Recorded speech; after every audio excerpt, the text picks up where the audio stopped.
दोस्तों आज हम आपको बताएंगे कि एक कमांडो की ट्रेनिंग इतनी खतरनाक और सख्त क्यों होती है। दोस्तों एक कमांडो 10,000 सैनिकों के बराबर होता है। घने और खतरनाक जंगलों के बीच जहरीले सांपों से निपटते हुए इसे दुश्मन द्वारा कब्जाई जमीन को वापस छुड़ा लाना आसान लगता है।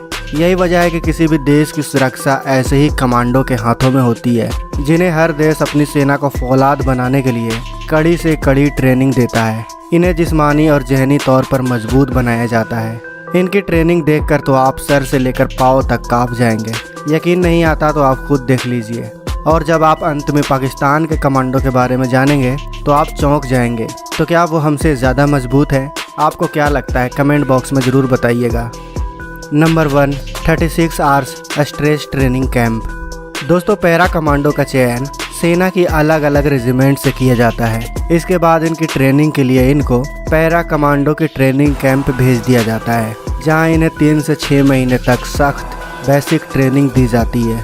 इसके बाद इनकी 36 घंटे की एक खास स्ट्रेस ट्रेनिंग होती है। 36 घंटे की इस बेहद ही सख्त और भयानक तकलीफ देने वाली ट्रेनिंग में खरा उतरने के बाद ही कमांडो को सम्मानीय मैरून रंग की कैप मिलती है, यानी बलिदान का ताज।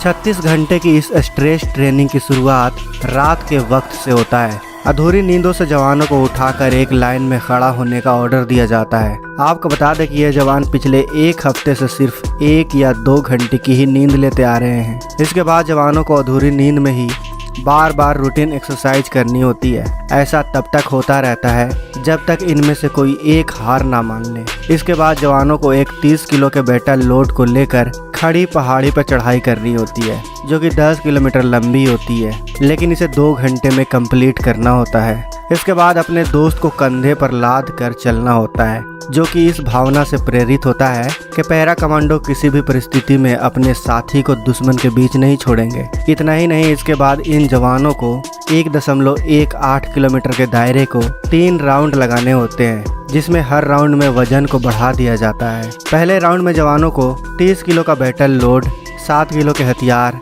साथ में 20-20 लीटर के 2 जेरिकेन को लाद कर इन्हें चक्कर लगाना होता है।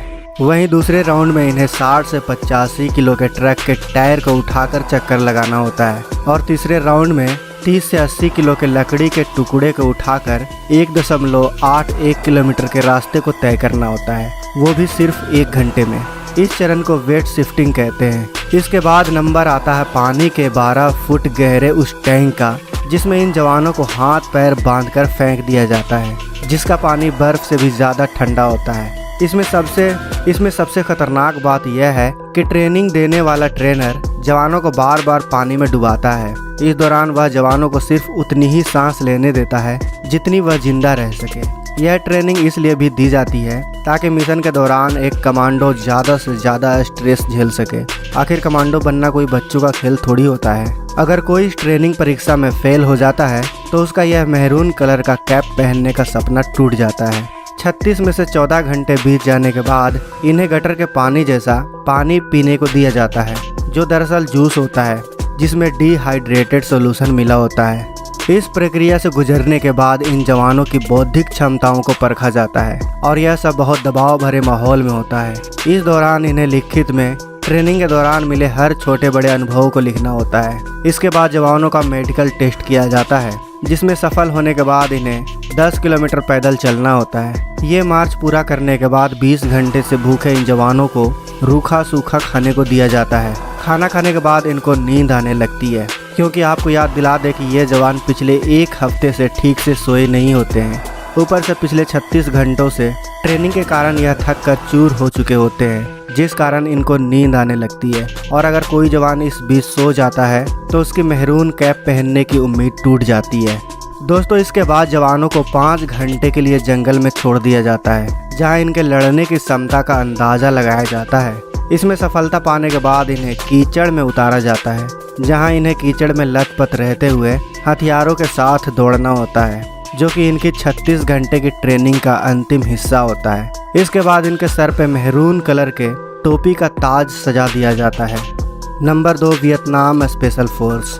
दोस्तों इस ट्रेनिंग की शुरुआत कांटेदार तारों पर नंगे पैरों से चलने से होता है। फिर इन जवानों को इन नुकीले तारों पर लिटा दिया जाता है। इतना ही नहीं, इनके ऊपर से बाकी के जवानों को भी गुजारा जाता है। इसके बाद इन्हें शारीरिक रूप से मजबूत बनाया जाता है।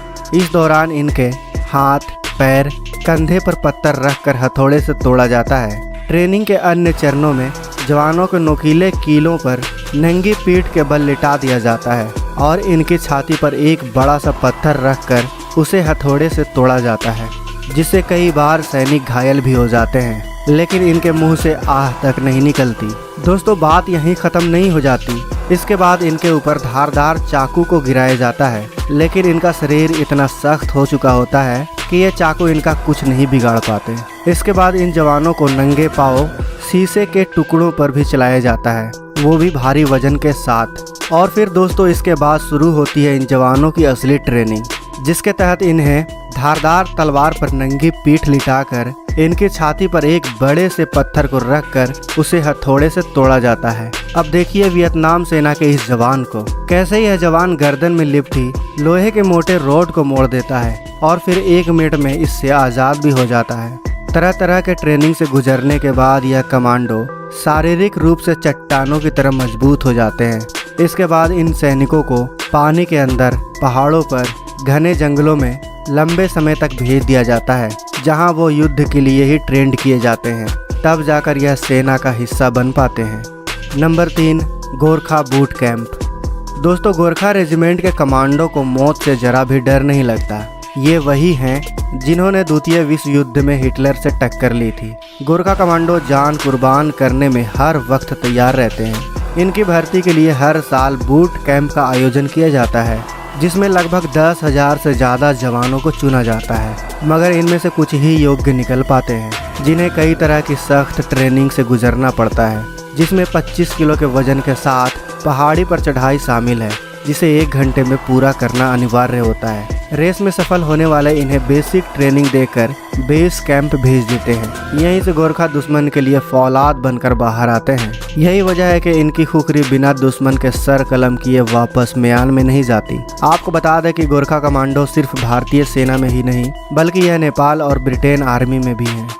Number 4, People's liberation army China. दोस्तों, चीन के सैनिकों को बेहद सख्त ट्रेनिंग से होकर गुजरना पड़ता है, लेकिन इनकी ट्रेनिंग बाकी देशों से बिल्कुल अलग होती है, जिसमें इन्हें जिंदगी और मौत का सामना करना पड़ता है। ट्रेनिंग के दौरान इन सैनिकों को बच्चों की तरह जिंदा हैंड ग्रेनेड से कैच अप कैच खेलना होता है, जिसके ब्लास्ट होने से पहले इन्हें जमीन में दबाना होता है। अब आप खुद सोचिए कि ये कितना खतरनाक है। आपका क्या कहना है चीन के इस पागलपन पर? कमेंट बॉक्स में अवश्य बताइए। आपके कमेंट पढ़कर हमें बहुत मजा आएगा। Number 5, special service group Pakistan. दोस्तों, जंग के मैदान में हर बार भारत के हाथों शिकस्त पाने वाला पाकिस्तान भी अपने सैनिकों को सख्त ट्रेनिंग देता है। पाकिस्तान की स्पेशल सर्विस SSG अपने जवानों को ट्रेनिंग के दौरान हर वो ट्रेनिंग देता है जिससे वो सैनिक को फौलाद बना सके। ट्रेनिंग के शुरुआत में जवानों को 12 घंटे में 36 मील की दूरी तय करनी होती है और 50 मिनट में 20 मील की दूरी को दौड़कर पूरा करना होता है। इसके बाद इन्हें कई तरह के हथियार चलाना सिखाया जाता है। जब ये इसमें ट्रेंड हो जाते हैं, तब इन्हें पहाड़, नदी और जंगलों में भेज दिया जाता है, जहां ये अपने युद्ध कौशल को और मजबूत बनाते हैं। इसके अलावा इन्हें भूखा भी रखा जाता है, ताकि यह भूखे पेट भी दुश्मन से लोहा ले सके। दोस्तों, आपको इन सभी कमांडो की ट्रेनिंग में से सबसे खतरनाक ट्रेनिंग किसकी लगी? हमें कमेंट बॉक्स में अवश्य बताएं। साथ ही हमारे देश के इन जाबाज कमांडो के लिए वीडियो को लाइक और शेयर जरूर करें। मिलते हैं अगले वीडियो में। जय हिंद, जय भारत।